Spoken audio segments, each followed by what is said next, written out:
where you meet you, and of course you meet you all the time, but here in this environment you're meeting you in a stronger way.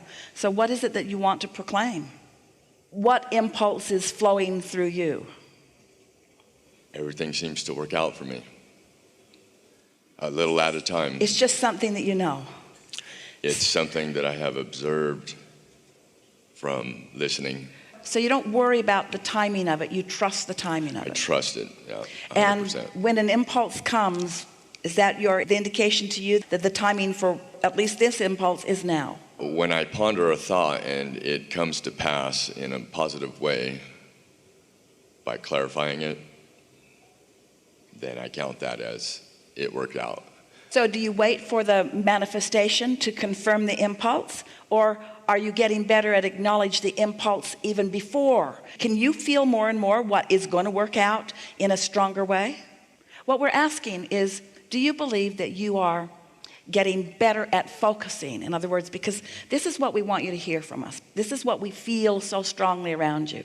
So you figured this stuff out. You've been listening and you figured it out. And now you're in a place where you are, let us begin again. So sometimes people say, how deliberate of a creator should I be? Because at first we say, you create your own reality, and you said, oh, good. And then we said, you create your own reality, and you said, oh, no, because it felt like responsibility. And then we said, be deliberate about what you think. And then you said, oh, cancel, as you worried about the thoughts that you were thinking. And then we said, get into the receiving mode and receive what the vortex has whipped up for you. And now a lot of you are in a sort of aligned place where often you receive the impulse, but you are in a sort of wait and see place rather than in a now it's time to turn on the juice of focus place. And that really is what we want to say to you, is that you have figured out step 1, and you've figured out step 2, and you've figured out step 3. And now, as you focus more specifically on the things that are important to you, you're now in a place where the universe will begin to deliver to you with more precision the details of what you want. Because you're right, things are always working out for you, and that really feels good. And you've worked most of the details out in step 1. But there is such an exhilarating life force that flows through you when you understand how all of this works, and then you begin to focus. It's almost as if you are dictating to the universe the details of what you want. So we've been saying to people, if you're not really in alignment and not steadily in alignment, then talking about what you want works against you.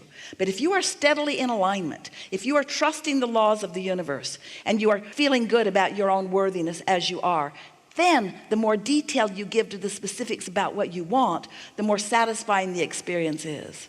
And so that's our message for you. That's what you lighted up in the back of the room asking about. I think that is true. Yeah. That's exactly. Something more? I'm good. Really good. Thank you. Really good. Really good.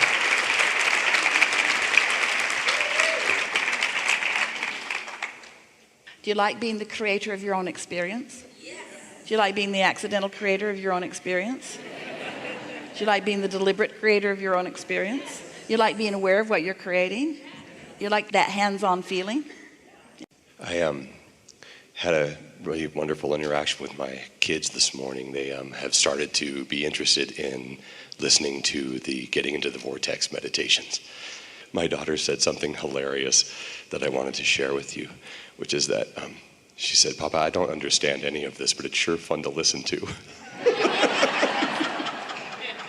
Says it all, doesn't it? It really does. Yeah, because on some level she is feeling the harmonics of it. And she understands more than she is ready to acknowledge. Yeah. There's much more taking place in a gathering like this than the verbal interaction. It's a vibrational interaction. And that's what she's describing. It's that feeling of resonance. And so her mind is making sense of the vibration of it. Isn't that interesting? It feels good to her. Your mind makes sense of the vibration of things. And the thing that is the most confusing to children is when their mind is making sense of the vibration of things, but the words say something confusing. And so That's why it's always a good idea to talk to your kids as much as you can, but only talk to them when you know you're in alignment. But talk to them as much as you can, but only when you know you're in alignment. But talk to them as much as you can, but only when you know you're in alignment. Because the rest of the world's talking to them all the time. But it's nice to have someone who's talking to them from that place that feels so good. Yeah, really good. I've been curious the whole time that I've gotten to know the teachings of Abraham, since the first time I ever heard Esther's translation, about the sense of humor. And just simply, is that part of Esther's translation, or does the universe just absolutely have a sense of humor? Because that would really explain a lot. Some of both are true, because Esther likes fun more than all other things put together. And she likes funny. She gravitates to that. But what you're feeling mostly, because unless you're in the vibrational vicinity, you don't make the connection. So it's about timing. It really is about our understanding of where you are and our desire to pull you into alignment through that timing. That's why it kind of catches you by surprise. Aren't the funniest things usually the things that you didn't know you were ready for, and suddenly there you were? It's about timing. It's about vibrational momentum. Also, you'll never meet anybody who can read a crowd better than we can. Because we've got your number. We know where you are in relationship to everything that you want, you see. And so here we move along, and then all of a sudden there's a very strong awareness that here we go. Yeah. I also wanted to express my appreciation for Esther in that, not only about the translation, but in the examples that she's willing to share in these moments of her own life and her own experience and her own work. Oh, with she's the unconscious. message. We just take them and run with them. Her willingness is always there, and we are appreciating that too. But you know why it's easy for her to be willing for that?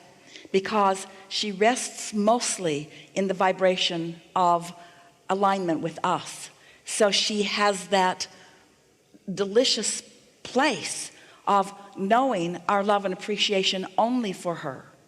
She doesn't feel embarrassed, because when we are flowing through her, she knows that we feel the value of all of it, you see, because there is no wrong place to be. All of your inner beings feel that way about all of you. I realized on the way home from the last time that I visited with you, what's come up before just today, that I actually have that too. I was driving home and I said, it isn't the same. It's not the same focus and the same intensity that Esther feels, but I have it too, and it comes. And like you said, it's when it comes, you can't help it. You can't help but say the truth. We want to give you something important. It's not the same for Esther when she's in her car all alone either. When she's in a room here with you, with all of your asking, it's a different experience. In other words, the calling of you makes this more. It makes it more pointed. It makes it more powerful. Can I ask too, I heard you speaking with a British gentleman, it was maybe in the last few years, and he was describing himself as having a bipolar disorder. And it was a beautiful conversation that you had, in that, one, you said, call it what you will, but you're just alive. You have an incredible power of focus, you told this man, and that comes out on either end, and that you can get extremely focused on the negative end and extremely focused on the positive end, and that you were encouraging this gentleman to control his contrast better and to start to be able to stay in the lane better. Be aware when you're on the rumble strip so that you don't get off in the bar pit before you try to correct it. Yeah. And although we also said everyone's bipolar to some degree, because bipolar could be in the vortex, out of the vortex, in the receptive mode, not in the receptive mode, in alignment, not in alignment. When you really, really, really want something and you're out of sync with it, it feels awful. And when you really, really want something and you're in sync with it, it feels wonderful. I appreciate that your answer is always the same. It's easy because the laws don't change. And our bipolar friends are our favorite students because the intensity of their desire summons in such a strong way. I want to share with you one more thing. I heard you I had a similar idea of everything's always working out for me as something that resonates. It just does. And I was thinking, wouldn't that be fun to have that in my vehicle? So that I was always thinking about that because I spend a lot of time there. And I put little things around the house and stuff like that too. And then you said, well, we do that in the bus. And we had it actually on the dashboard so that it reflects in the windscreen so that you can see it, so they've written it backwards. And so I spent a little bit of time trying to figure out how to write it backwards and going to the mirror and being like, oh, close, going back. And then it was so exciting when I got it done. It's like, I got it. And I put it on my dashboard and was very excited and went about having one of the worst days I've ever had in my life. And just thought that was, with a little bit of hindsight, thought that was hilarious too. And I just wanted to share that. There might have been a little more struggle in that than was necessary. Right. Yeah. Or doubt. I mean, just maybe having it there in my face caused me to wonder if that's actually true for me or not.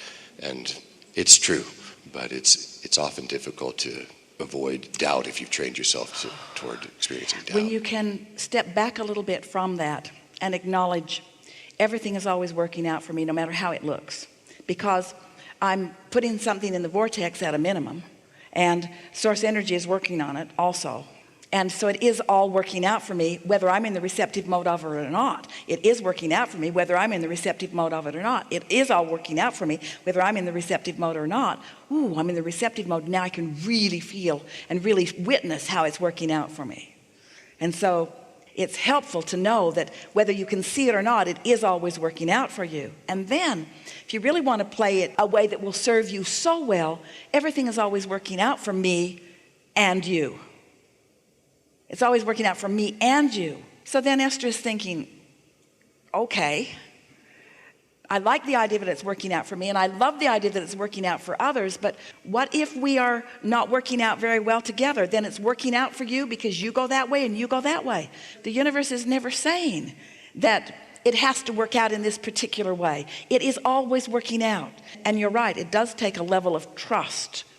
And once you get to that place, it only takes a little bit of thinking about it. It's like, we touched on this earlier, when you set an intention, and you deliberately hold yourself in the vibrational vicinity of that intention, and then you watch it play out, it gives you more belief in your ability to focus.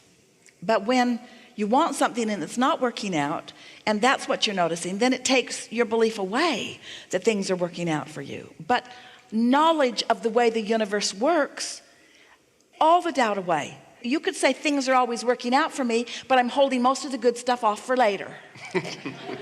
That was meant to be funny. Things are always working out for me, but apparently I'm not quite ready to let them manifest in this moment. But as long as you understand how it works, as long as you understand how the laws of the universe work, and you begin to get a handle on how you feel, then you can relax in the knowing that things are always working out. You haven't eaten lunch yet, have you? And you're probably getting ready to want to eat lunch, aren't you? And yet we don't feel any real fear or trepidation here, oh, just that one, that things are not going to work out for you in that regard. In other words, you've had enough experience to know that you're probably going to eat today. Probably. And so as you come to realize that things are always working out, and you realize that it doesn't matter how big it is, it's not more complicated than just finding lunch today. In other words, it's just one impulse that leads to another and leads to another. There is nothing that you cannot be or do or have. There is nothing that is off limits. There is nothing that is holding itself apart from you. Everything that you could even conceivably want is working its way into your experience. And to the degree of your readiness, it's showing itself to you now and now and now and now and now. So good to know. Thank you for the stove metaphor. Yeah. Yeah. And we want you to follow the evolution of stove metaphor. In other words, it's hot, but how hot is it? Is there relief right now? In other words, yes, I certainly will jerk my thought away from whatever it is that's bothering, but what am I going to replace that thought with? What thought am I going to practice? What's my new set point relative to that? Really good. Really good. Enough? Yeah. This is a very good time for a segment of refreshment.